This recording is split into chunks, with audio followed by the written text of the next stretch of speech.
Bonjour à toutes et à tous, bienvenue dans cette édition régionale à la une en ce 8 mars, la journée internationale des droits des femmes bien sûr.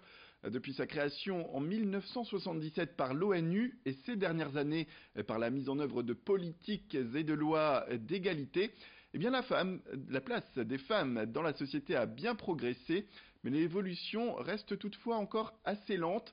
Les différences et discriminations sont encore bien réelles. Selon les chiffres de la préfecture de région présentés hier, dans les Hauts-de-France, l'écart de salaire entre hommes et femmes est encore de 18% dans le secteur privé. Dans le secteur public, les postes à responsabilité confiés à des femmes ne représentent que 36%. Et en politique, on ne compte que 38,5% d'élus féminines. Aujourd'hui d'ailleurs, seuls 27% des filles se tournent vers des études d'ingénieur. Le détail de cette étude, c'est tout de suite. Nous avons aussi, nous, à travailler sur la manière dont nous accédons les uns, les unes et les autres aux postes à responsabilité, puisque l'État s'est engagé dans cette aventure aussi et qu'il n'est pas complètement exemplaire. On l'a montré lors de la conférence de presse de ce matin, les différences de salaire dans le privé sont de l'ordre de 19%, entre 18 et 19% sur la région pour les hommes et les femmes, entre les hommes et les femmes, et pour le secteur public. Il est encore aussi de l'ordre de 12%. Voilà, durant cette conférence de presse, quelques moyens d'action ont été évoqués. On les écoute. Le préfet de région souhaite que nous puissions avoir une feuille de route sur l'ensemble de cette démarche transversale, ce qu'on appelle la démarche transversale de l'égalité, pour pouvoir l'intégrer systématiquement dans l'ensemble des politiques publiques. Intégrer l'ensemble des politiques publiques, c'est aussi travailler sur la mise en place de l'égalité, donc on l'a vu avec l'éducation nationale, mais aussi avec les entreprises. Comment est-ce que la directe travaille avec les entreprises sur la mise en place du nouvel index, par exemple, puisque les entreprises de plus de 1000 salariés ont obligation de produire un index chiffré, mais ça va arriver aussi à partir de l'année prochaine pour les entreprises de 300 puis les entreprises de 50. Donc il y aura non plus une obligation de moyens, mais une obligation de résultats pour les entreprises et de montrer quelles sont les évolutions. Toujours concernant la journée internationale des droits des femmes dans la région, on fait un zoom sur l'association Femmes Chefs d'entreprise à Lille. La délégation régionale compte 31 femmes dirigeantes et elles sont plus de 2000 en France. Son but est tout simplement d'inciter les femmes à prendre plus de responsabilités dans la vie économique et ainsi de renforcer leur présence dans les institutions. Aujourd'hui, les femmes représentent 50% de la population active et 55% des diplômés. Pourtant, elles ne sont que 10% à des postes de gouvernance économique. Ce réseau FCE, Femmes Chefs d'entreprise, propose donc à ses adhérentes des rencontres, des échanges pour se conseiller et partager leur expérience professionnelle. Explication tout de suite. Dans la région, il y a beaucoup d'aides, il y a beaucoup d'associations, beaucoup de réseaux qui aident et qui accompagnent les femmes. Et ces réseaux sont très actifs. Je trouve qu'il y a beaucoup plus de visibilité par rapport à moi quand j'ai créé. Je ne vais pas dire que c'est plus facile, mais c'est plus visible. Voilà. Et puis peut-être aussi les réseaux, comme les associations comme Femmes Chefs d'entreprise, ont plus une démarche active.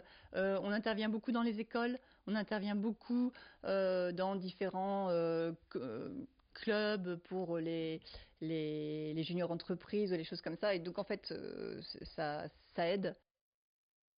Dans cette édition, pour terminer, un tout autre sujet, c'est le grand angle de la rédaction à la découverte d'un couteau artisanal 100% made in Calais, sobrement baptisé d'ailleurs le Calaisien. Ce couteau est l'œuvre d'un passionné, il s'agit de Frank Ackermann. De l'acier, de la dentelle, de l'ébène et beaucoup de savoir-faire. Voilà les ingrédients du Calaisien, un couteau local fait de façon artisanale. Le Calaisien foisonne de symboles. Le nom de la ville est gravé sur sa tranche et sa dentelle rappelle l'histoire ouvrière de Calais. Mais de nombreuses autres références à la mer et à l'industrie sont présentes sur cet objet d'art. De traits bleus rappellent les couleurs de la ville et de lignes parallèles sur le manche forment le symbole des deux côtes, anglaise et française, de chaque côté de la Manche. Selon son créateur, l'idée d'un tel couteau est venue très simplement. Il fut un temps où j'étais au chômage et à ce moment-là, je me suis pris de passion à bricoler du bois, du métal. Et un jour, je me suis dit, dit tiens, pourquoi pas faire un couteau. Et le Calésien est venu tout naturellement dans le sens où l'idée principale était de voir qu'est-ce que je pourrais faire comme couteau qui me plairait à moi en rentrant dans un magasin. Le coutelier peut passer jusqu'à 1 semaine sur un seul couteau. Sans la sous-traitance de la mise en résine de la dentelle présente sur le manche de son œuvre, Frank Ackerman pourrait passer jusqu'à 50 à 60 heures sur un seul couteau. On part d'une certaine plaque d'acier, une plaque d'inox, on dessine la lame et on la découpe, ainsi que le ressort qui est à l'intérieur. Après, on dessine les platines et on les découpe aussi. On perce les trous pour avoir à mettre les rivets, le pivot. Et moi, ma petite touche supplémentaire, c'est qu'il y a aussi une butée pour le fait que quand la lame se replie, le tranchant de la lame ne se désaffûte pas sur le fond du ressort. Une fois que le couteau est monté, il n'y a plus qu'à, c'est-à-dire prendre soit des morceaux de bois, faire des petites plaquettes, ça c'est pour les pliants, faire des petites plaquettes, donc comme ici, la mitre est en ébène, avec une séparation en inox et les plaquettes de dentelle coulée, donc qui sont assemblées et qui vont venir ici par-dessus le couteau, et après, il n'y a plus qu'à le former, le façonner, le polir. Si le marché pour le Calésien est plutôt une niche étant donné le prix du couteau, l'objet pourrait être promis à un grand avenir. Il intéresse déjà des magazines de luxe et des restaurateurs français et calaisiens domiciliés à l'étranger. Voilà pour ce reportage signé Corentin Escaillé. C'est la fin de cette édition. Merci à toutes et à tous de nous avoir suivis. Restez avec nous après le jingle. Retrouvez tout de suite vos prévisions météorologiques complètes. Quant à nous, on se retrouve d'ici un prochain quart d'heure pour un nouveau flash avec de nouveaux titres.